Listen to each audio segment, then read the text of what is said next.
네, 안녕하세요. 저는 보험업법을 강의하게 된 이민철이라고 합니다. 반갑습니다. 네, 먼저 처음부터 다시 한번 말씀을 드려야 될 것 같아요. 일단 제가 생각하기에는 일반적인 일반인들, 보험에 대해서 잘 모르시는 분들은 보험을 굉장히 좀 어렵다고 생각을 하세요. 저도 대학 졸업할 때까지만 해도 보험회사에 취업할 줄은 꿈에도 생각 못했다가 우연하게 취업을 하게 되면서 보험길로 들어섰는데 처음엔 굉장히 어려웠습니다. 근데 지내다 보니까 회사 생활 하다 보니까 보험은 어려운 게 아니라 그냥 처음에 낯설 뿐입니다. 낯선 건 어떻게 해야 되죠? 자주 보다 보면 익숙해지죠. 익숙해지면 저절로 알게 되는 그런 정도고요. 굉장히 심오한 그런 아주 어려운, 접근하기 어려운 그런 학문은 아닙니다. 많이 보다 보면 익숙해지는 그 정도 수준이고요. 그리고 요즘에 여러 가지 금융상품들이 많이 거래되고 있는데 리스크 관리 측면에서 본다면 보험만큼 좋은 게 없습니다. 일상적으로 자주 거래되고 있고요. 오늘 내가 보험 계약을 하지 않고 보험 청구를 하지 않았다 뿐이지 나라 전체에서 보면 굉장히 활발하게 거래가 이루어지고 있는 금융상품이에요. 그중에서 손해사정도 굉장히 많이 일어나고 있고요. 그래서 저희들이 열심히 공부해서 보험에 대해 잘 아는 전문인이 된다는 것은 굉장히 좀 실용적인 일이고 꼭 좀 쓸모 있는 일이라고 생각합니다. 잘 선택하신 겁니다. 네, 그러면 1, 2차 시험에 대해서 한번 말씀을 드려볼게요. 근데 우리 시험은 1차와 2차로 나누어져 있죠.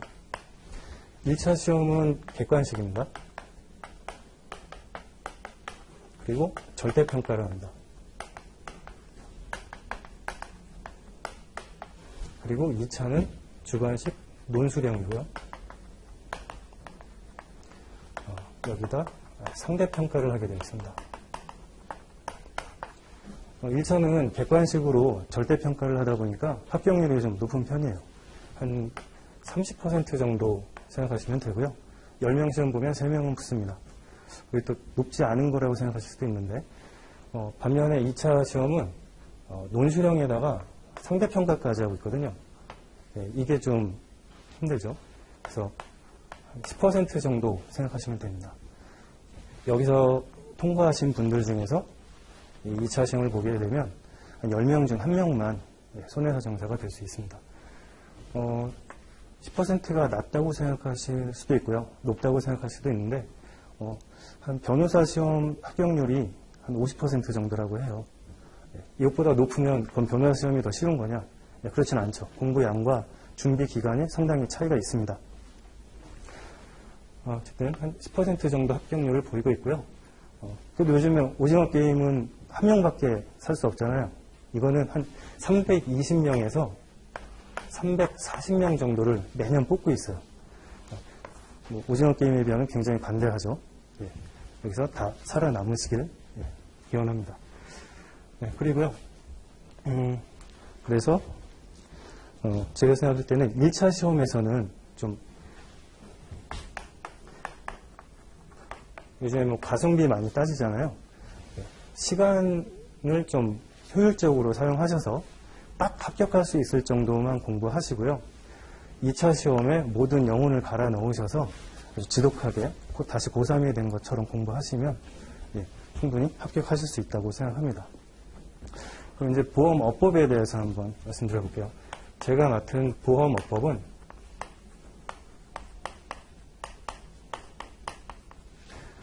보험업 경영에 대해서 감독하는 기준을 총망라해 놓은 어떤 설명서 같은 느낌의 그런 법입니다. 법조문을 쭉 읽어보다 보면 전부 다 그 얘기예요. 이렇게 하면 혼나, 저렇게 하면 혼나, 이렇게 하면 안 돼, 저렇게 하면 안 돼. 뭐 이런 걸 할 때는 꼭 이렇게 해야 해. 그래서 어떻게 이렇게 감독하겠다가 하는 규제들을 딱 모아놓은 겁니다. 보험회사를 설립하고 운영하고 그 다음에 상품을 만들고 그 다음에 영업을 하겠죠. 보험회사 영업은 모집이라고 합니다. 그리고 우리가 하게 될 손해사정 그리고 이런 것들을 잘 하고 있는지 감독하는 것도 있고요. 감독해서 잘 못했을 때는 벌칙을 내리기도 해요. 이런 것들이 총망라되어 있는 감독 기준, 매뉴얼 같은 느낌의 법입니다. 총 한 13장으로 나눠져 있고요. 13개 파트에 법조문이 한 228개 정도 구성되어 있습니다. 법조문은 228개인데 밑에 하위 법령들이 많이 있어요. 시행령, 시행규칙, 보험업 감독 규정, 그 다음에 감독 업무 시행서칙 이런 것도 배웠고 총 한 5개 정도 법부터 하위 법령까지 합치면 5개 정도로 체계가 이루어져 있는데 우리는 보통 시행령정까지만 잘 보면 됩니다. 법보다 시행령에서 더 많이 나오는 추세가 있어서 법과 시행령을 같이 꼭 공부하셔야 되고요. 이 관계에 대해서는 제가 쉽게 찾아볼 수 있도록 교재에다가 다 참조 조문으로 넣어놨습니다. 그래서 쉽게 찾아보면서 공부하실 수 있습니다. 그러면 우리가 이제 공부를 어떻게 해야 될지 한번 다시 말씀을 드려볼게요.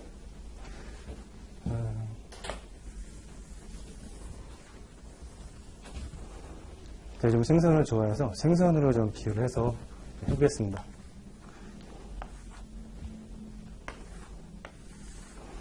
이렇게 있다고 하면요. 제가 여기다 파트를 써놓을 거예요.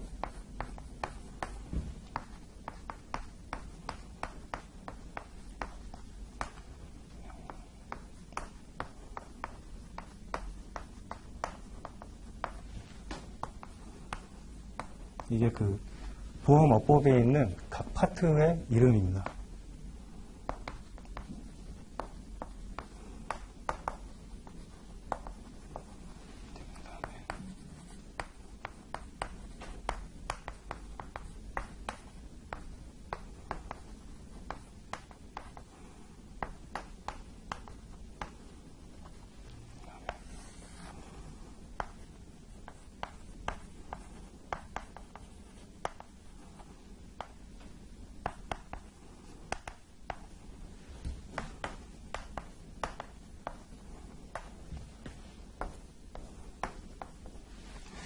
총 13개 파트가 시험에 나오는데요. 이 중에서 우리가 생선을 먹을 때 주로 어디를 먹죠? 뱃살 아니면 등살을 먹겠죠? 뱃살, 가장 맛있는 뱃살에서 24문제가 나옵니다. 전부 40문제가 출제되고요. 100점으로 평가를 합니다. 이 중에서 여기서 24문제고 60%를 차지하고 있습니다. 그리고 등살에서 12문제. 이렇게 두 가지 카테고리만 공부를 하게 되면 90%를 공부할 수 있습니다. 시험 문제 40문제 중에 90%를 우리가 풀 수 있게 됩니다. 그러면 30문제 정도 풀 수 있겠죠? 아니, 36문제를 풀 수 있겠죠? 나머지 4문제는 너무 머리 자르죠? 지느러미 다 잘라내고 내장 발라내고 꼬리 잘라내고 이렇게 공부하시면 90% 정도를 커버할 수 있습니다. 그래서 시성비에 맞게 이 가운데를 좀 집중적으로 공부하시고요. 공부 시간이 좀 부족하다 싶으실 때는 과감하게 이런 잘 안 먹는 부분 이런 거 지느러미 같은 거 절대 안 먹죠. 여기서는 실제로 문제가 한 문제도 안 나오는 해도 있어요. 그래서 좀 버려도 괜찮을 것 같습니다. 시간이 정 없다고 할 때, 물론 공부를 충분히 다 하겠다, 라는 시간을 충분히 드린다고 한다면 빠짐없이 다 하셔도 됩니다. 그러면은 이제 여기서 파트별로 공부를 좀 어떻게 하느냐 하는 걸 좀 볼게요. 그러니까 모집 가장 많이 나오는 뱃살 중에 제일 맛있는 부분이죠. 모집하고 허가. 이 점을 좀 말씀드려보면 모집은 우리가 영업활동이라고 했었죠. 모집은 누가 합니까? 설계사들이 하죠. 우리가 가장 만나보는 그런 분들, 보험회사를 접하는 가장 처음 설계사가 있고 대리점이 있고 중개사가 있습니다. 이 세 부류의 영업인들을 통해서 우리가 보험을 만나볼 수 있는데 조문을 보다 보면 순서대로 읽어가다 보면 설계사에 대해서 먼저 다 설명이 되어 있고 그 다음 조문에서 대리점에 대해서 쭉 설명이 되어 있고 그 다음에 중개사에 대해서 쭉 설명이 나와 있어요. 따로따로 공부하는 것도 괜찮긴 한데 제가 해보니까 이런 그 세 부류의 모집인을 놓고 카테고리별로 업무 이들에 대한 어떤 뭐 자격사항, 취소, 뭐 보증금,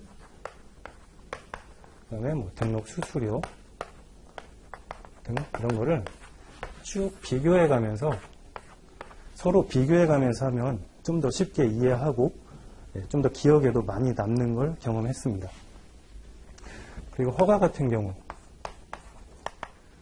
허가는 우리가 보험업을 구분해야 되거든요. 보험에 대해서 하나도 모르시지만 뭐 손해보험이나 생명보험은 들어본 적 있으시죠? 그리고 그 중간에 끼어있는 재산보험 이런 업종을 구분하면서 그 업에 대한 허가를 받는 거거든요.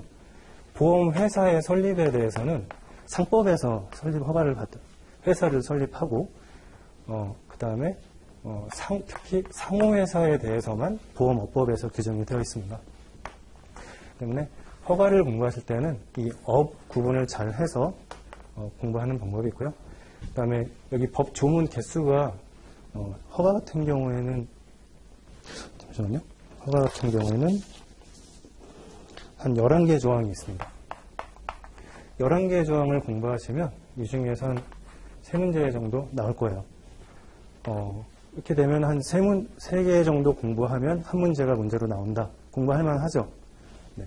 그리고 실제로 출제 비율도 높은 부분이기 때문에 출제 비율과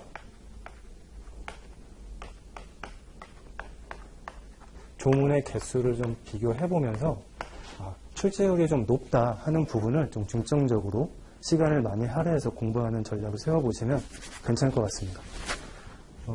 이긴 한 요 정도 설명드리고요. 나중에 강의할 때 제가 실제로 어느 파트에서 어떻게 공부를 해야 되는지는 다시 한번 설명을 해드리도록 하겠습니다.